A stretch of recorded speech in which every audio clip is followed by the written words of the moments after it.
My name is Wallace Jeffs. I am a half-brother of Warren Jeffs. Nevada police have arrested fugitive polygamous leader Warren Jeffs. I was born and raised in this criminal organization. Some call it a church, I call it a criminal organization. The FBI confirms the FLDS leader was taken into custody. He's been on the FBI's 10 most wanted list since May. The FLDS is called the Fundamentalist Latter-day Saint Church. They believe that if you don't live polygamy or plural marriage, you cannot attain salvation. My father, Rulon Jeffs, was the prophet of the church, beginning in 1986 until he died. My mother was his fourth wife of 85 that he had before he died. This is the big house my father built back in '69 where we all moved together.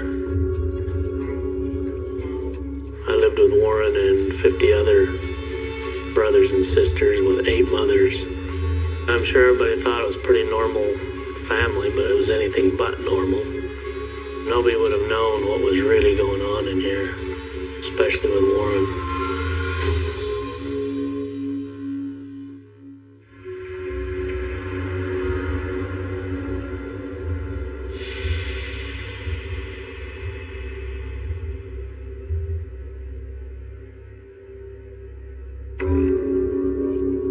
To be the son of a prophet was a huge deal. You're expected to live a very clean, wholesome, pure life. My father, he said Warren is a very special person. He was brought here for a very specific reason by God, and you were expected to revere him. My father told me that Warren would be the next prophet. He was the example to follow. But yet I knew he wasn't. I knew he was doing wrong things. I could see it. I saw him doing wrong things. When we were living together in the big home, we had fruit trees.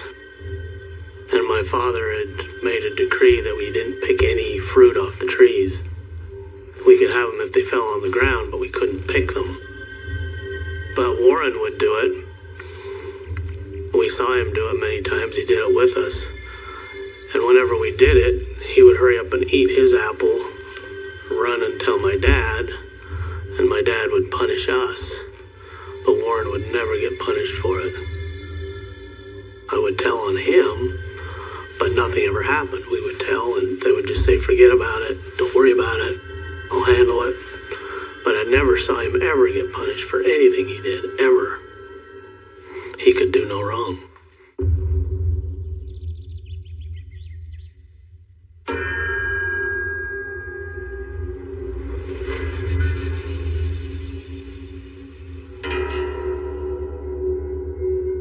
It was one summer, I was 14 years old. We were told to put a fence around the compound. My father told all of us sons to work on building this fence. And he chose Warren to be the foreman of it, or the leader of it. He loved that power and he loved that authority, but he took it to another level. I remember I was nailing some boards up to the fence, and Warren came over and said, "You're doing it wrong. You're putting the nails in the wrong angle." I'm doing it exactly the way you told me to do it. He says, "You screwed this up, and I'm going to beat the out of you." And I remember he just came running at me. And he started kicking me. Just kicking and kicking and kicking me while I was down. "You're lazy. You're stupid. You can't do anything right." And just basically kicked the out of me.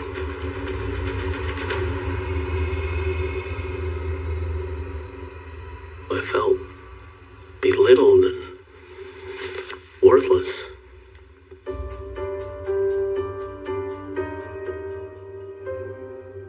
This fence was supposed to keep evil out from our home. Little did they know there was more evil in the home than out of it.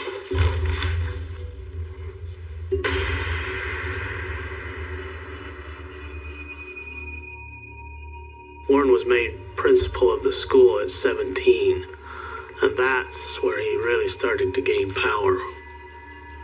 Well, I was very shocked. I thought, why in the world would they choose a 17-year-old boy to be the principal of the school? And the only answer I got was that he was put there because he was this chosen vessel.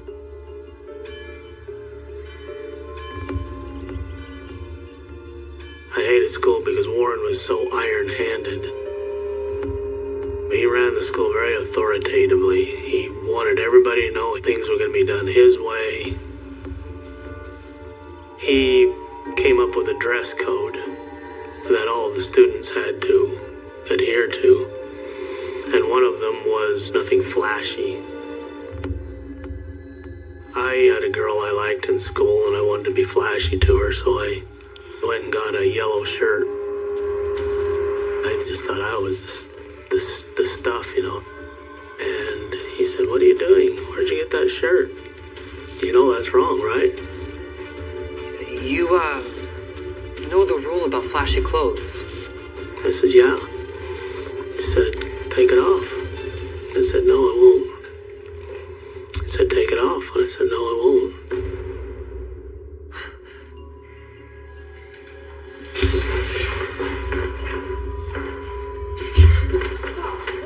Took the shirt and started whipping me with it. Yelling and screaming, saying what an evil, wicked boy I was. I was gonna go to hell.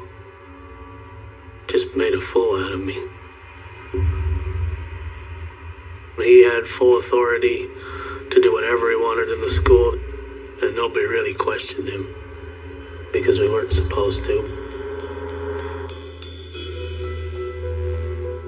Warren became very, very popular and very, very influential with the people. He was teaching their children, and the children looked up to him. This was the beginning of his reign of terror. This is where it all started.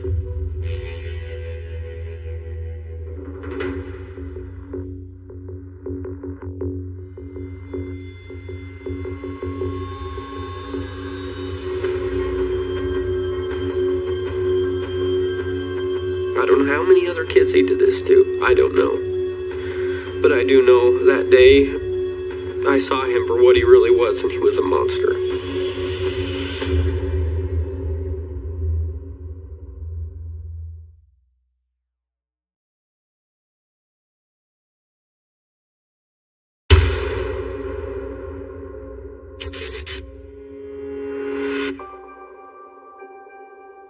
Warren loved power.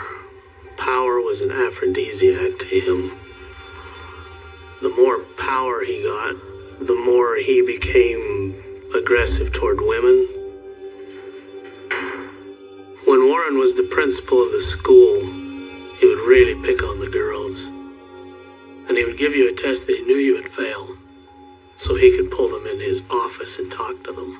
It was very, very hush and secret. Warren would call them into his office. He would lock the door, and he did it all the time. He was constantly calling people to his office in private interviews. I thought it was very strange that it was all so secretive. Something's really weird. We'd heard rumors that he would ask them to lift their skirt, to show their breasts, to let him feel them. He would spank them with a ruler. When I heard that, I thought, holy crap. I knew something was wrong.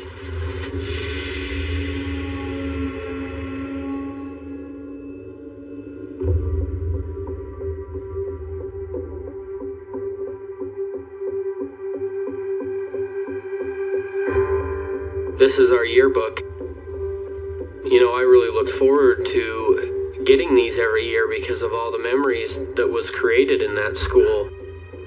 It's supposed to be a book full of happy memories, but for me it's a book full of pain. Right there I am in first grade.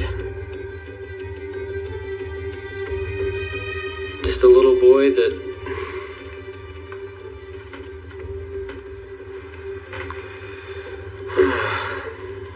with a smile on his face, but that's not the truth.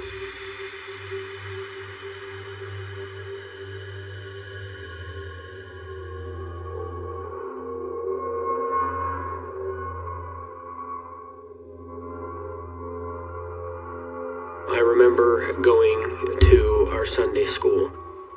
It was a normal day. I remember I was sitting at a desk, coloring, drawing pictures, and I see the door, I see it open up very slowly, and I see Warren standing there in the doorway.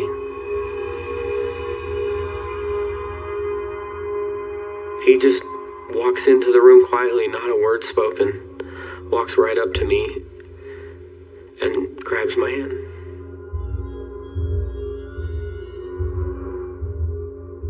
And all I do is I stand up, blindly follow him. Right out of the classroom, into the hallway, not knowing what's going on, leading me right into this bathroom, right down the hall,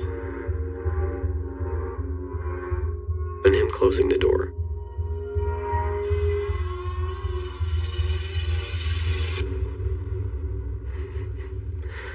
And then he would begin to tell me, this is how you're going to become a man. This is God's will. If you don't do what I say, you're going against God and you're going to burn in hell for this. And then he began to molest me.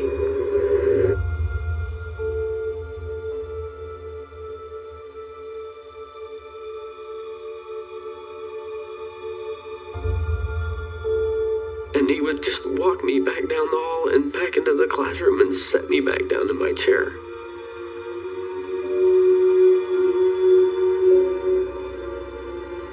And he would walk right back out. It happened several more times after, and it was the same every single time. The door would open and I knew it was my turn. I knew that he was coming to get me.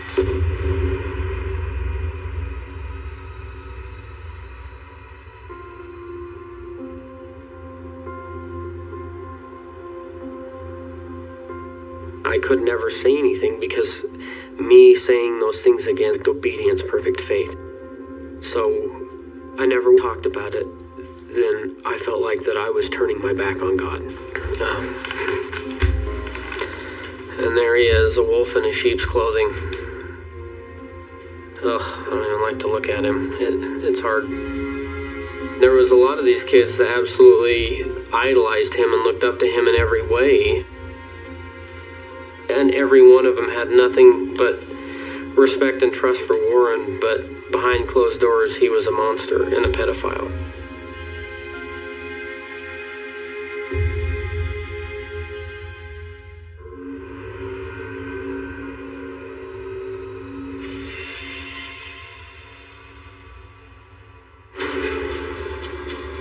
I have received new words from God.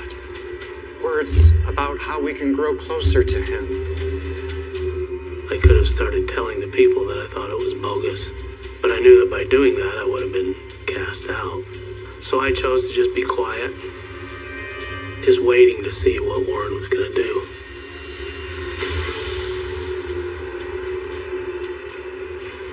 I actually prayed to God to just take me. I just wanted to die.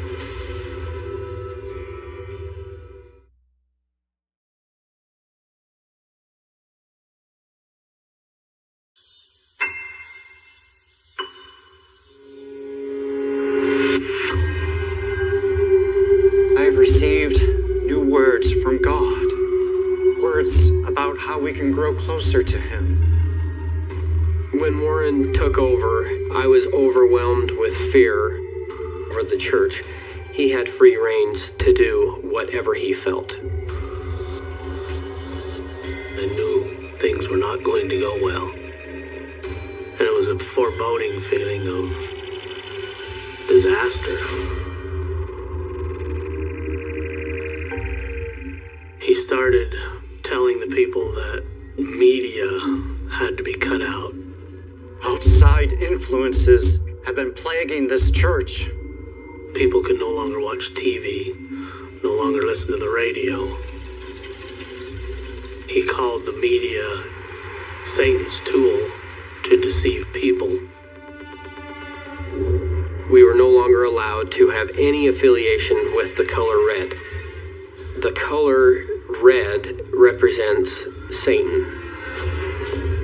He stated that the people were required to remove anything from their home that was in the image of something other than God, meaning paintings, pictures on the wall, children's toys were a part of this. This is all connected to idolatry, and you have all been sucked into the worship and honor of idols. Warren said nothing else should be important to you other than me. Obedience to the prophet was number one, the most important thing. If he directed anything and you didn't obey, you were damned. And I told everyone to go to their rooms and pull out any idol so I could discard it. After they did it, I started going to everybody's rooms to see if they'd given me everything they had. And one of my sons had a model car that he had built. And I saw the model car still sitting on his nightstand. And I called him in. I says, "What about that?" We know that whatever the prophet says, we must do. He said, "Father, I can't get rid of that. I put so much time and effort into that. It's too important to me. Why can't I keep it?" And I said, "Well, we have to obey the prophet. The prophet's word is more important than any idol." He sat on his bed and just started to cry. But I took it and I threw it away.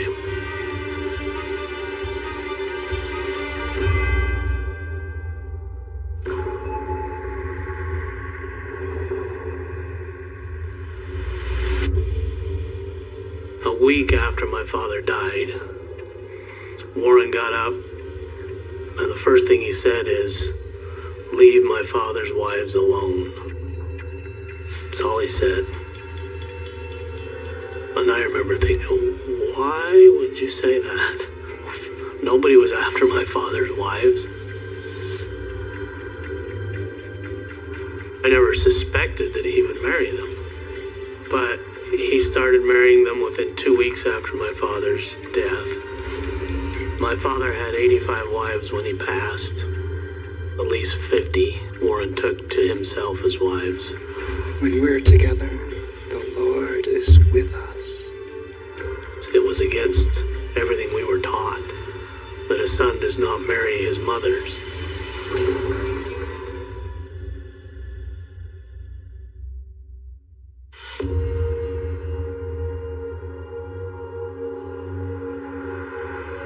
Warren started doing underage marriages.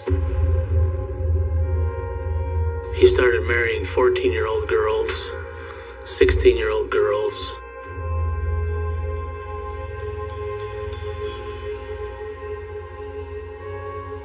All of these girls would have felt very honored to marry Warren, look happy because they've been led to believe that they are now married to the most holy man on earth.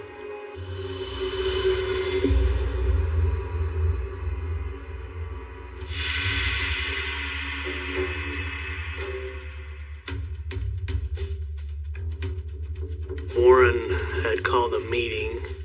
John Thomas, come forward. And in that meeting, he expelled 8 men. You are no longer a member of the priesthood.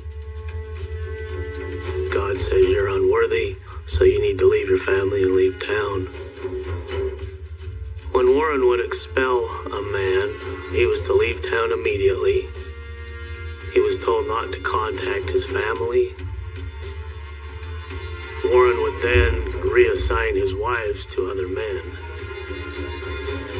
He would just say, you belong to this man, and he would give that woman to that man.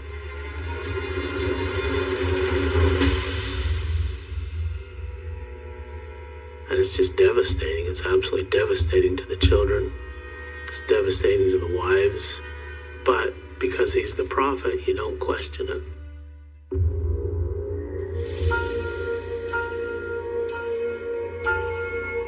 I didn't leave because if I did, I would have lost my family. My family was still loyal to the church because I had taught them to be. If I would have tried to take them out of the church, they would have told me, no, we're not going to go with you. And I didn't want to lose my family. Afraid to turn my back on something that I've known my whole life. I believed that the teachings of the church were true. I believed those were true. What I didn't believe was Warren. But I had to follow his rules. If I didn't, then I couldn't be a part of the church.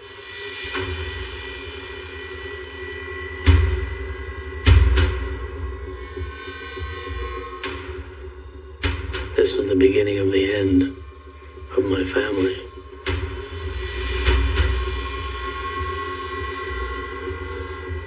I vowed inside that I would do everything in my power to make sure he is stopped, that this monster is put away.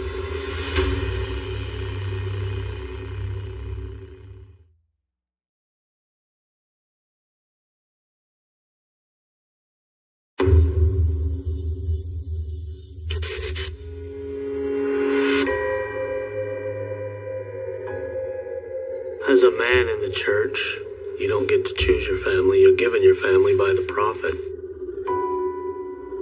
The prophet has the authority to remove that family as well as give them to you. And Warren would just expel anybody at any time for no reason. So a man is always living in fear that you have to be perfect, or you could lose your family. This is my family. This is my 2 wives and most of my family. This was a very happy time for me. I had it all going for me at this point. But this is about the time things turned with Warren. This was the beginning of the end of my family.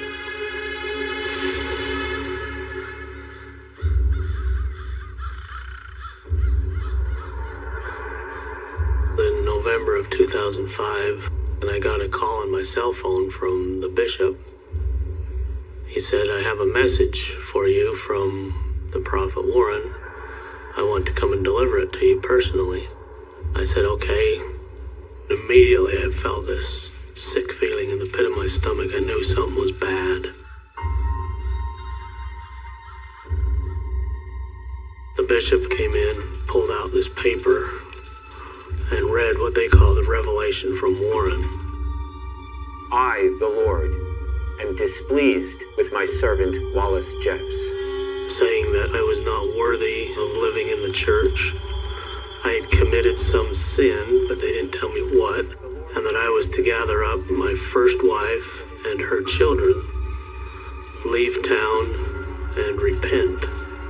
Wallace's second wife, and all her children. My second wife and her family were to go live with her father. I knew at that point Warren had expelled me from the church so that he could take my second wife, Amy, to be his wife. He had wanted her since she was in school when he was the principal. Once he became the prophet, he now had the power to take my wife away and take her to himself.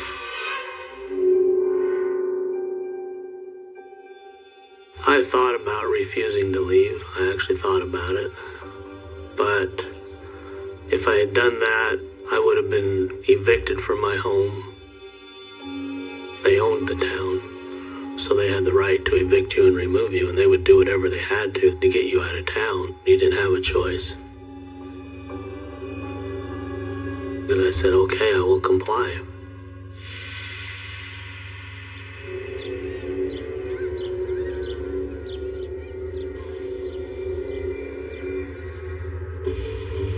After they gave me the edict, I gathered my family together.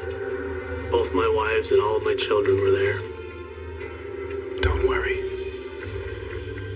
It won't last long. And I started to cry, and I said I would do everything I could to get back so that we could be a family again. Trust me. I will fix this. I hugged every one of my children and wives. I said I was sorry. About an hour later, Amy's brothers came and they took her.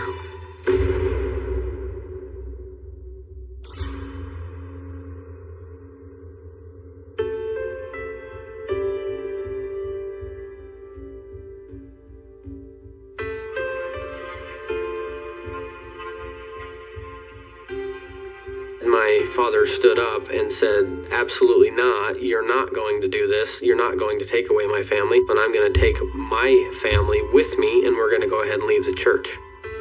It was the hardest adjustment I've ever had to go through, trying to undo a lifetime of preachings and have to literally step outside into a world that is completely foreign to me.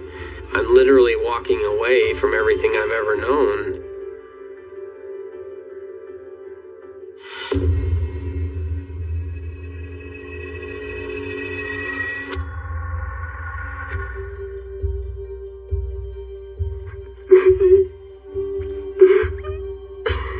He started to break down and cry. I didn't understand what was going on, and he finally told me, you know, I have to tell someone.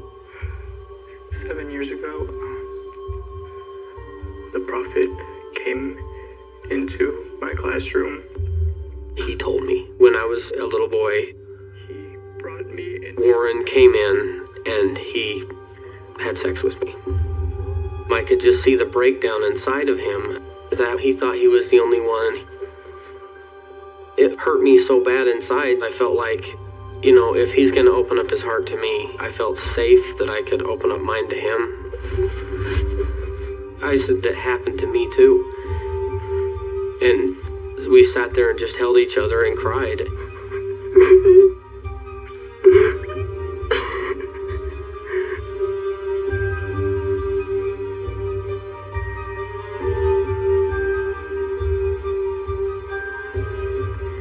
I was at my parents' one day, and I get a phone call. My brother's wife screaming, and my brother had shot himself in the head.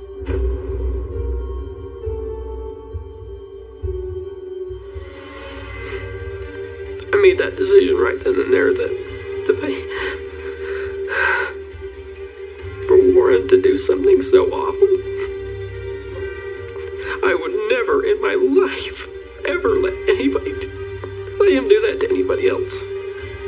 I vowed inside that I would do everything in my power to make sure he is stopped, that this monster is put away.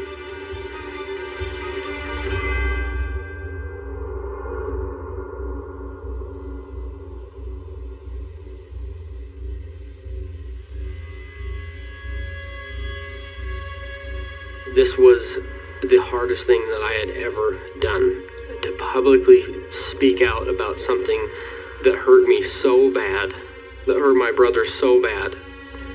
But stopping this monster is all I cared about. Warren never showed up to court, and by default I won. High noon in Colorado City. Long-kept secrets of America's largest polygamous community are coming to light. After my lawsuit, several others had finally gotten up enough courage to speak out against him. We need your help and support. to help stop Warren S. Jeffs from destroying families. He decides who you will marry, when you will marry, which wives go with which, how many wives everyone gets. I felt happy that I wasn't the only one standing alone going after him, but Warren denied everything to his people. He didn't want them to believe that he was this monster. He went on the run. The FBI put him on the most wanted list because of an allegation of a 12-year-old girl that had been married underage to a man in the church. This was the catalyst for Warren's undoing.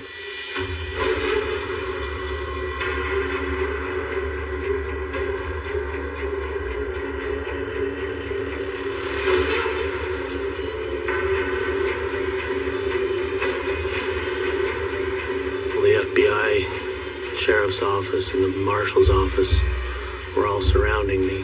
It didn't matter what they said, I was not going to be swayed. There's no way he was going to do that to my children.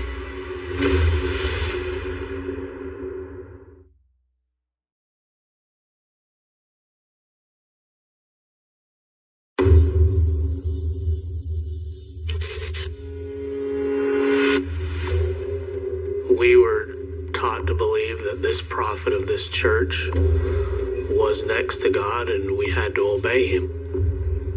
And I believe that he thought no matter what he did, it was God's will and he could get away with it. As we first reported in our 7 o'clock hour, Nevada police have arrested fugitive polygamous leader Warren Jeffs. The FBI confirms the FLDS leader was taken into custody after he and 2 other people were pulled over late Monday by a Nevada Highway Patrol trooper on I-15. I saw that Warren, on the run, had finally been caught. Authorities think that he arranged marriages between older men and underage girls. I was absolutely shocked. I was beside myself. I cried for a while, actually. Tears of happiness, tears of relief. It was a miracle. I was elated. I was like, this is exactly what I wanted to hear. After Warren's arrest, they had a ton of evidence that would now expose the true Warren. He was stealing money. He had child pornography on his laptop. And he was having group sex with underage girls.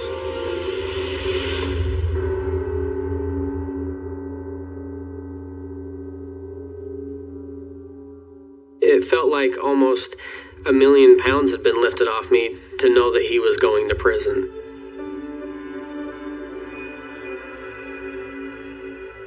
The people of the church don't know anything about his crimes. Most of them do not even know why Warren is in prison. They don't get to look at the internet, they don't get to look at papers, they don't watch TV, they don't listen to radio. They hear rumors, but the leaders of the church tell them that if they believe any of the rumors, that they will be expelled.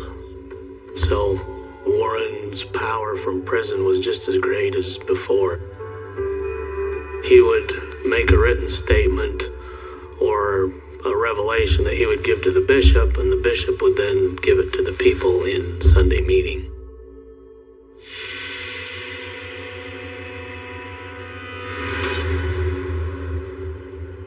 Revelation of the Lord, given to Warren S. Jeffs.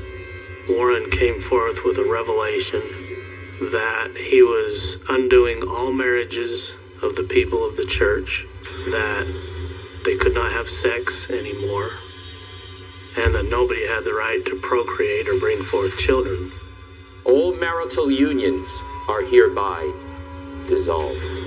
There were 15 men selected by God and himself that were deemed seed bearers, and that at Warren's direction, these men would impregnate whatever woman he chose them to impregnate.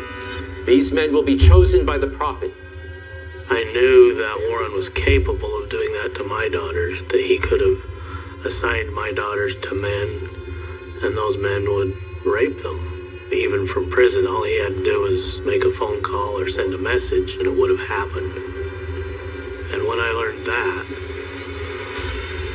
that's when I said, no, not my girls.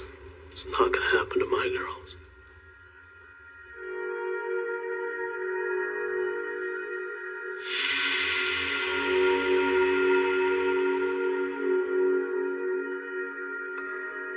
My sons, who were faithful, came out to talk to me. I told my sons that I was here to get my underage children, that I was going to take them away and take them home with me. They said they don't want to go with you. I said, well, that doesn't matter. I'm going to protect my children. Go get them. They tried to convince me not to do it, to allow the children to stay. Finally, there were my daughters. They were all crying.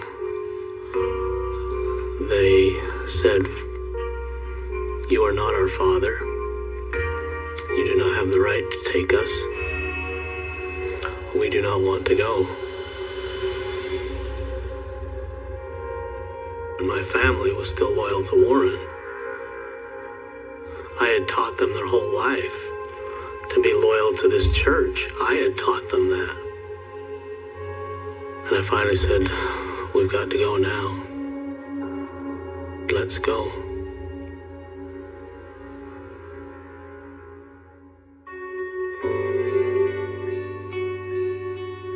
I brought my daughters home, but they would not talk to me.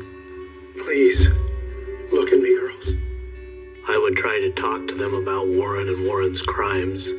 They would literally put their fingers in their ears so they didn't have to hear it. They refused to look at me in the eye.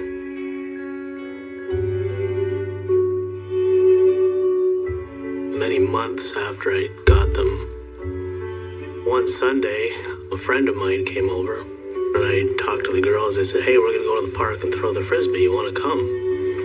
And for the first time, they actually looked me in the eye.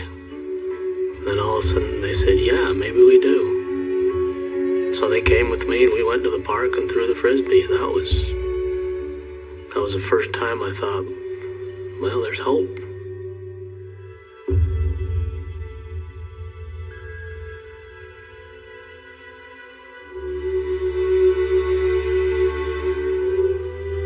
I have a total of 20 children by the 2 wives. 5 of my children are still in the church. They are adults.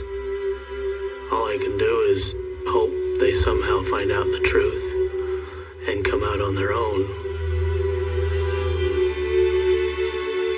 My oldest boy in this picture hates me. He's still in the church.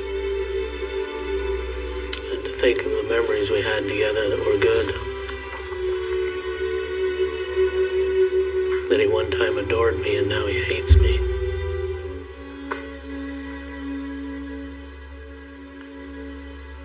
That hurts.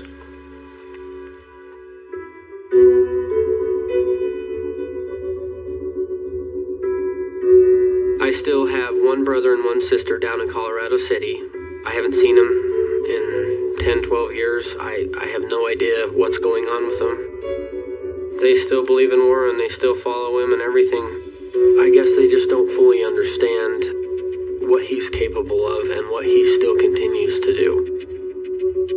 I want people to know that Warren is a monster. It's my turn to speak for those who cannot speak. Speak for those children who cannot speak. Speak for the women who are afraid. Speak for the people who are full of fear. We all have power within ourselves to stand up for ourselves and stand up for those who hurt us. If anyone out there, if you feel hurt, if you can't speak, if you feel like you can't say anything for what's happened to you, I want you to know that it's okay. It's okay to talk about it. It's okay to come forward. It's okay.